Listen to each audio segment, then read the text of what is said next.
जब ये लाहौर की सड़कों के ऊपर बनियाने मरसूस का ड्रामा कर रहे थे, सारे के सारे चोर इकट्ठे होके जो मुल्क को लूट के खा गए, वो बनियाने मरसूस मना रहे थे। जब वो कर रहे थे, उसी टाइम पे तेल का छक्का मारा। खुदा की कसम उठा के कहता हूं कि इस कौम के लिए बोलने का दिल बिल्कुल भी नहीं करता। दिल करता है कि इस बेहिस, बेजमीर और गुलाम कौम को इसके हाल के ऊपर छोड़ दें। ये अपनी दुश्मन आप है। सिर्फ किसी सुकून दे जगह के ऊपर बैठ के पुरसकून हो के इनकी चीखें इंजॉय करें। इनको महंगा तेल मिले, इनको महंगी ज़िंदगी मिले, इनको लोड शेडिंग मिले, बिजली के लंबे लंबे बिल इनके पछवाड़ों में दिए जाएं, पेट्रोल पंप का वो लंबा सा जो हैंडल होता है वो इनके पछवाड़ों में दिया जाए। हम कुछ ना बोलें, सिर्फ इंजॉय करें। लेकिन प्रॉब्लम सबसे बड़ी ये है कि हमारा जो लीडर है ना, वो इस वक्त इस मुर्दा कौम के लिए जेल में बैठा हुआ है। अगर हमारा लीडर जेल में ना हो ना, तो इस मुल्क की गंदी सियासत को, जो जर्नैल आलूद सियासत है, इसको हमेशा के लिए तलाक देंगे ना, तो यकीन करें बोलना, चीखना, चिल्लाना छोड़ दें। कोई और कंटेंट मिल जाएगा, ये कौन सी बात है कि यही मिलेगा। लेकिन हम चीखते और चिल्लाते हैं अपने लीडर के लिए। हमें तकलीफ है इमरान खान के लिए। हम डिप्रेशन और फ्रस्ट्रेशन में जाते हैं इमरान खान की वजह से कि वो इस कौम को जगाने के लिए पिछले 3 साल से जेल में बैठा हुआ है और पिछले 20-25 साल से वो जदोजहद कर रहा है। वो बंदा नहीं टूट रहा तो हम कैसे टूट जाएं? अगर हम बोलना भी छोड़ दें तो क्या हम अपने लीडर के साथ लॉयल हैं? क्या हम अपने लीडर के साथ सिंसियर हैं? हमें इस बोलने की कीमत चुकाना पड़ती है। हमें दर बदर ठोकरें खाना पड़ती है, हिजरत करना पड़ती है, मुश्किल काटना पड़ती है। आपको क्या लगता है बड़ा आसान है सोशल मीडिया पे बोलना, फिर अपने फेस से बोलना, फिर ठोक बजा के बोलना, उनके नाम लेना जिनके नाम लेने से आप कांपते हो? ये आसान है? ये आसान नहीं है। आपको क्या लगता है इस तरफ से बड़ा पैसा आता है? ऐसा कुछ नहीं है। आपको नहीं पता हम किन तकालीफ से गुजर रहे होते हैं। लेकिन मसला फिर वही है कि इमरान खान की वजह से है। हम हर चीज़ को छोड़ सकते हैं, हमें कोई लेना देना नहीं है। हम अच्छा कमा भी लेते हैं, हम काम भी कर लेंगे, हम अपने बच्चों को भी बेच लेंगे, वो किसी भी मुल्क में होंगे वो अच्छी ज़िंदगी इंजॉय कर लेंगे, चाहे पाकिस्तान में होंगे। लेकिन आपकी चीखें सुने, आपके जर्नैल, आपके सियासतदान आपकी चमड़ी उधेड़ें, आपको लटकाएं, आपको जूते मारें आपकी गांड के ऊपर। हम सिर्फ देखें, बैठ के इंजॉय करें कि इस कौम के साथ ये होना चाहिए। कसम खुदा की उठा के कहता हूं कि इमरान खान की वजह से हमें बोलना पड़ता है। हमें लगता है अगर हम भी ना बोले तो हम मुजरिम हैं। अगर हम भी ना बोले तो फिर हम इमरान खान के वफादार साथी तो ना हुए ना। सब ने छोड़ा, लेकिन सोशल मीडिया के वो कारकुन जो कि सिर्फ इमरान खान की ज़ात के लिए काम कर रहे हैं, पाकिस्तान के लिए काम कर रहे हैं, इस मुल्क में जमहूरियत और आइन के लिए बोल रहे हैं, वो ये कह रहे हैं कि हमें हमारा हक वापस करो, उनको इस चीज़ की कीमत चुकाना पड़ती है। और कुछ पाकिस्तान में बैठे बड़वे कह रहे होते हैं कि भाई आप तो सुकून में हो, कभी पाकिस्तान तो आओ। उन बेगैरतों के लिए, उन गुलामों के लिए हम बोल रहे हैं जो हमें धमकियां लगा रहे होते हैं कि कभी पाकिस्तान तो आओ। लानत है तुम्हारे इस किरदार के ऊपर। हम तुम्हारे हकूक के लिए बोल रहे हैं, हम तुम्हारे बच्चों के लिए बोल रहे हैं। हमें इस चीज़ से कोई सरोकार नहीं है। अगर आज हमारा लीडर इस मुल्क की सियासत को खैर बात कह दे, कसम खुदा की इस मुल्क की सियासत को हमेशा के लिए तलाक देंगे और पुरसकून होकर कहीं ना कहीं बैठ जाएंगे। लेकिन क्या करें, हमारा लीडर सर फिर है। हमारे लीडर का ईमान इतना पक्का है, वो कहता है नहीं, मैं इसी ज़मीन से पानी निकालूंगा, मुझे यहीं पे एड़ियां रगड़ने दो। क्या करें? अब अगर लीडर बैठा हुआ है तो हमारी भी मजबूरी है, हमें उसके लिए बोलना पड़ता है। क्योंकि अगर हम ना बोलें तो हम गद्दार हैं। हम अगर ना बोलें तो हम आने वाली नस्लों के मुजरिम हैं कि हमने उन तक हक नहीं पहुंचाया। हमें शऊर था कि इस मुल्क के मुजरम कौन है, हम फिर भी खामोश रहे तो हम मुजरम साबित होंगे। अब जरा आ जाएं अगली खबर की तरफ। जब लाहौर की सड़कों के ऊपर बनियाने मरसूस का ड्रामा किया जा रहा था, वहां नाच और गाने किए जा रहे थे, लोगों का ध्यान उस तरफ लगाया हुआ था। एट द सेम टाइम उसी वक्त पे पेट्रोल पे 15 रुपए का छक्का मार दिया गया। आप अंदाजा करें इस बात का। अब मुझे आप बताएं कि जब कोई आम बंदा घर में बैठा होगा, ये बनियाने मरसूस का ड्रामा देख रहा होगा, तो जब उसको यह पता चलेगा कि तेल बढ़ गया 15 रुपए, तो फिर क्या उसके दिल में वतन की मोहब्बत जागेगी? वो क्या सोचेगा उस वक्त? और देखे बनियाने मरसूस मना कौन रहे हैं? जो लूट के खा गए हैं, जिन्होंने इस मुल्क की तबाही फेर के रख दी है, जिन्होंने इन जर्नैलों की बूट पालसी की कोई कसर नहीं छोड़ी। और इन जर्नैलों ने इन हारे हुए लोगों को बिठाया हुआ है और वो बयाने मरसूस मना रहे हैं। ओ खुदा का खौफ करो, डरो अल्लाह की ज़ात से। तुम्हें शर्म नहीं आती? कितने गुनाह अपने सर पे लेके जाओगे?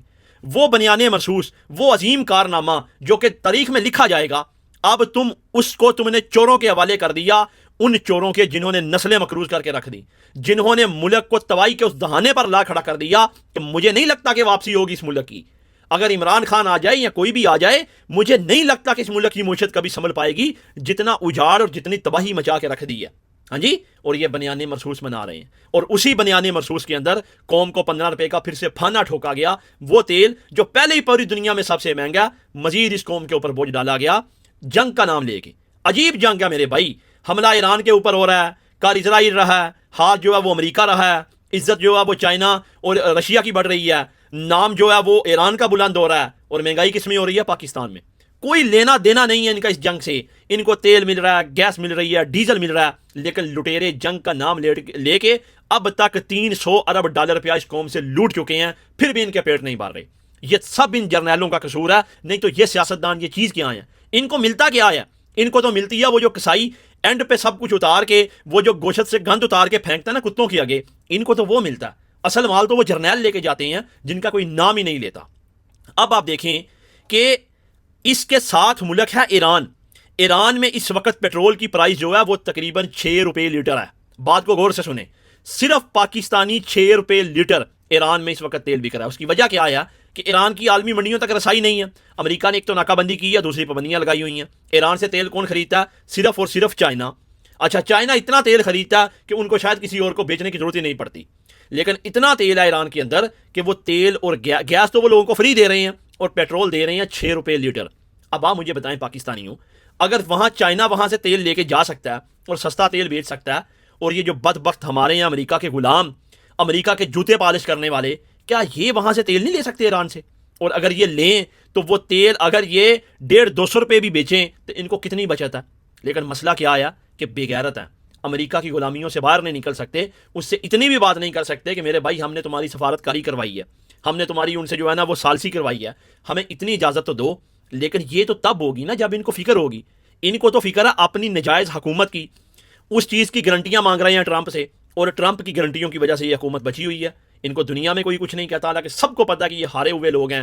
ये बड़ी सीट पे बैठा जो चौधरी है, इसकी जॉब खत्म हो चुकी है, इलीगल बैठा हुआ है। लेकिन आप देख लें क्यों, पीछे ट्रंप का आशीर्वाद है। और कौम का इतना फिक्र भी नहीं है कि ट्रंप से ये कह लें कि मेरे भाई हमें ईरान से तेल ही लेने दे ना। क्यों? क्योंकि वो नाराज हो जाएगा। ऐसी गुलामी आपने कहीं देखी है? 25 करोड़ लाशों के ऊपर जो ये किया जा रहा है सारा दंगा नाच, कहीं आपने देखा? क्या करें, ये तमाशा देख रहे हैं और हम भी हम तो चीख रहे हैं अपने लीडर के लिए। हमें इस कौम से कोई लेना देना नहीं है, और इस कौम का डिप्रेशन लेके बनेगा भी कुछ नहीं। इसको मरने दें जैसे ये मर रही है। अगली खबर सुने जी। शहबाज शरीफ साहब ने नवाज शरीफ को पेट्रोल की प्राइस बढ़ाने के बाद इत्तेमाद में लिया। ये कौन सा इत्तेमाद है? मतलब क्या किया जाके, क्या समझाया उसको कि भाईजान हम कौम की गांड मार रहे हैं टका के, हमने बाजू अंदर देके खोल दी, आप हौसला रखें। और मैं, यकीन करें, मैं नवाज शरीफ को थोड़ा मुख्तलिफ समझता था। मैं कहता था नहीं यार, इस बंदे में फिर भी जो है ना थोड़ा बहुत सूझबूझ या सियासी बसीरत है कि ये बंदा कभी इस हद तक नहीं जाएगा। लेकिन इस बंदे ने, ये हमारी खुशकिस्मती है कि शायद हम मरने के बाद इसको दुआएं देते, इसने अपना असली चेहरा दिखा दिया। इसने बता दिया कि मैं अपने इक़्तिदार के लिए कुछ भी कर सकता हूं, मेरे से किसी गंदे से गंदे काम की भी आप तवक्को रख सकते हैं। अब क्या जो कुछ हो रहा है वो इसको नहीं पता? ये बंदा इलेक्शन में अपनी सीट आ रहा हुआ है यास्मीन राशिद से, और वो पिछले कई सालों से जेल के अंदर है, और ये उसकी हराम की सीट के ऊपर बैठा हुआ है। इस बंदे का कोई अखलाकी लेवल है? अगर ये बंदा आज इस हुकूमत को ना लेता जो जर्नैलों ने इसके कंधे के ऊपर रख के चलाई है, और पूरे मुल्क से ये गालियां ले रहे हैं, तो क्या इसने मर जाना था? मर जाना था। क्यों? क्योंकि ये बंदा बदले की आग में अंधा हुआ था। ये कह रहा था कि अब एक आखिरी हुकूमत करनी है, जो लूटा जाए लूट जाओ। इसको ये नहीं पता ये कौन सा गुनाह कमा के जा रहा है, और ये अपनी नज़र में बड़ी अच्छी हुकूमत कर रहा है। ये अच्छी करेगा? जब जर्नैलों ने 17 सीटों के बदले मुल्क की हुकूमत दी है, तो फिर क्या करेगा? और क्या ऑप्शन है? ना मानेगा तो वो इसको फिर से अंदर डाल देंगे, और अंदर डालने से तो ये डरता है, ये चीखे मारता है, इसके प्लेटलेट्स गिर जाते हैं। लेकिन वक्त बदलेगा, इंशाल्लाह ये वक्त बदलेगा। अच्छा जी, उससे अगली खबर सुनिए जी। चाइना में, अब जरा खबर पे गौर करना, जो कौमें बनती हैं वो कैसे बनती हैं, वो करप्शन के ऊपर जीरो टॉलरेंस होता है उनका। चाइना ने अपने साबका 2 वजीर दफा, उनको करप्शन की बुनियाद के ऊपर फांसी की सजा दे दी। खबर पर गौर करें, करप्शन पर फांसी की सजा दे दी। हालांकि फांसी बनती नहीं है, लेकिन जो मुल्क अपनी करप्शन के ऊपर कभी कंप्रोमाइज नहीं करते, आप तारीख उठा के देख लें, वो कौमें बनती हैं, क्योंकि वो समझते हैं कि इन्होंने कौम का पैसा चुराया, इससे बड़ा जुर्म कोई नहीं है। और बात भी ठीक है, ना जाने उनकी करप्शन करने से कितने लोगों के जो है ना वो मुस्तकबल तबाह हो जाते हैं, कितने लोगों के हक मारे जाते हैं। उनको फांसी की सजा दे दी और एक मिसाल कायम कर दी। ये हमारा ये जो इस्लामी जमहूरिया है, यहाँ पे कभी ऐसा हुआ है? यहाँ तो जितना बड़ा चोर है उसको ओहदे दिए जाते हैं। आप शुरू हो जाएं जरदारी से, नीचे MP MNA काउंसलर तक आ जाएं, जितना बड़ा करप्ट है उसके पास उतना बड़ा ओहदा है, ये मुल्क क्या घंटा तरक्की करेगा? ये मुल्क का कभी इखलाकी लेवल ऊपर जाएगा? जिस मुल्क में मुजरम अपने कानून बनाएं, मुजरम उस मुल्क की इखलाकियात को सेट करें, मुजरम बड़े बड़े ओहदों के ऊपर बैठ जाएं, आप उस मुल्क के पढ़े लिखे नौजवान को कैसे बताओगे कि तलीम ही कामयाबी की कुंजी है? वो तो कहेगा भाई काहे की कुंजी? इस मुल्क का बड़े से बड़ा ओहदा बड़े के बड़े डकैत और चोर के पास है, किस कामयाबी की बात कर रहे हो तुम लोग? यकीन करें, इस मुल्क का एक अलमिया क्या अगर गिनने बैठ जाएं तो यकीन करो सालों गुजर जाएंगे, इतने बड़े अलमिया। मैं कहता हूं ये मुल्क कभी सुधार इसमें पैदा होगा? इसको सुधारने के लिए 100 साल की ईमानदार लीडरशिप चाहिए, तो फिर कोई तब्दीली आ सकती है। जितनी तबाही फेर के रख दी है इन जर्नैलों ने, इनको देख के शर्म नहीं आती कि जो कौमें तरक्की करती हैं उनके क्या स्टैंडर्ड्स हैं, वो कैसे करती हैं, वो क्या करती हैं, वो करप्शन के ऊपर जीरो टॉलरेंस है उनका। लेकिन यहां जर्नैलों ने अपना कानून सेट किया हुआ है, उसके आगे कोई कुछ नहीं है, ना अवाम का वोट है, ना जमहूरियत है, ना उनकी मर्जी है, बस उनका डंडा है। जिसके साथ डील होगी उसको बिठाएंगे और रल मिल के लूटेंगे, फिर दूसरा आ जाएगा, लेकिन पीछे चलाने वाले वो एक ही रहेंगे। और इस सिस्टम के खिलाफ बोलो, छोड़ो इमरान खान को जेल में रहने दो, बेगैर तो कम अज कम जो तुम्हारी हक तलफी हो रही है उसके ऊपर तो बोलो। ये सिस्टम तुम्हारा सबसे बड़ा दुश्मन है, तुम क्यों नहीं समझते हो? इससे अगली खबर पे आ जाए जनाब। शमाली कोरिया के सदर किम जोन साहब, किम जोन उंग गालबन, उसने जनाब नया कानून पास कर दिया। उसने कानून यह पास किया कि अब जो है ना, वो मेरे ऊपर किसी ने अगर हमला किया और मैं जान से चला गया ना, तो एटम बम खुद ब खुद चल जाएंगे। अंदाजा करें ये इंसान अपनी तबाही के लिए क्या कुछ कर रहा है। उसने कहा जितने भी एटम बम होंगे खुद ब खुद चल जाएंगे, दुनिया तबाह हो जाएगी अगर किसी ने किम जोन के ऊपर हमला किया, यानी कि ना रहेगा बांस और ना बजेगी बांसुरी। उसने किस्सा ही खत्म कर दिया। ये जितने भी मुल्क है ना, मतलब रशिया से लेके चाइना, चाइना से लेके अमेरिका, इनका कुछ ऐसा ही सिस्टम है। रशिया का भी ऐसा ही है कि अगर किसी ने रशिया के ऊपर हमला कर दिया, सब कुछ तबाह हो गया, तो तमाम जो एटमी चीज़ें हैं वो खुद ब खुद चल जाएंगी, एटमी धमाके हो जाएंगे, हर तरफ चल जाएंगी और तबाही मच जाएगी। ये इंसान आप देखें अपनी तबाही के लिए क्या कुछ तरतीब दे रहा है। उससे अगला खबर पे आए जनाब। ट्रंप ने यह कहा कि मैं अगर ईरान के साथ मेरे मामला कामयाब ना हुए तो एक नया ऑपरेशन शुरू करने वाला, फ्रीडम के नाम से। जैसे वो पहले वो फेरी के नाम से किया था, अभी ये फ्रीडम के नाम से है। और खबर ये आ रही है कि सऊदी और कुवैत ने यह कहा कि हम आपको उस ऑपरेशन के लिए अड्डे देंगे। अब देखा आपने, अगर फिर ईरान ने ये चीज़, अब देखें अगर किसी मुल्क की बेसिस से उड़ के ईरान के ऊपर हमला किया जाएगा तो क्या फिर ईरान जवाब का हक नहीं रखता? मुझे बताएं। फिर अगर ईरान पलटेगा तो फिर ये उसके ऊपर फतवे लगाएंगे, फिर कहेंगे हमारी सलामती को खतरा है। भाई जब तुम उसके दुश्मन को अपने घर में जगह दोगे, जगह दे के कहोगे कि ठीक है तुम्हें इजाज़त है मारने की, तो फिर ईरान क्या बच्चा है? फिर तो जवाब बनता है ना। ये बयानियां आप कैसे सेट करेंगे फिर? और याद रखना, आज की दुनिया में बयानियां चलता है। ईरान जो अभी तक वाजिया बर्तरी ले रहा है ना, वो बयानिए की बुनियाद के ऊपर ले रहा है। जंगें बयानिए पे लड़ी जाती हैं, और जब बयानियां खत्म हो जाए ना, तो फिर तो जंग का वजूद खत्म हो गया। आज ईरान के पास है क्या सिवाय बयानिए के? अच्छा जी, अगली खबर पे आ जाएं। कुवैत ने अपने शहरियों के तकरीबन 316 शहरी हैं जिनकी शहरियत मनसूख कर दी है कि तुमने ईरान के हक में कोई बात की है। और ये सिर्फ कुवैत में नहीं है, ये बहरीन में भी हुआ है, ये और भी मुल्कों में हुआ है। मुझे समझ नहीं आती कि ये गल्फ कंट्रीज़ का ये जो कानून है ना, यकीन करें ये ऐसा कानून है कि बस जब ये सुनते हैं और दिल खट्टे हो जाते हैं। अरे भाई, जो बंदा सब कुछ छोड़ के उसने शहरियत ले ली, अगर उसने कोई बात कर दी है तो आप उसको सजा दें। ये शहरियत मनसूख करने वाला मतलब क्या सीन है? इसका मतलब है फिर शहरियत तो ना हुई।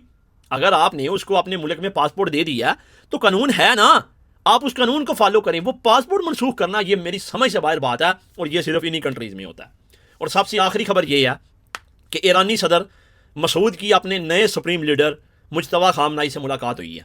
अंदाज़ा कीजिएगा, सुप्रीम लीडर, सबसे बड़ा लीडर है मुल्क का, 2 महीने से उसके साथ मुलाकात नहीं हुई, लेकिन उसके बावजूद ईरान जंग लड़ रहा है।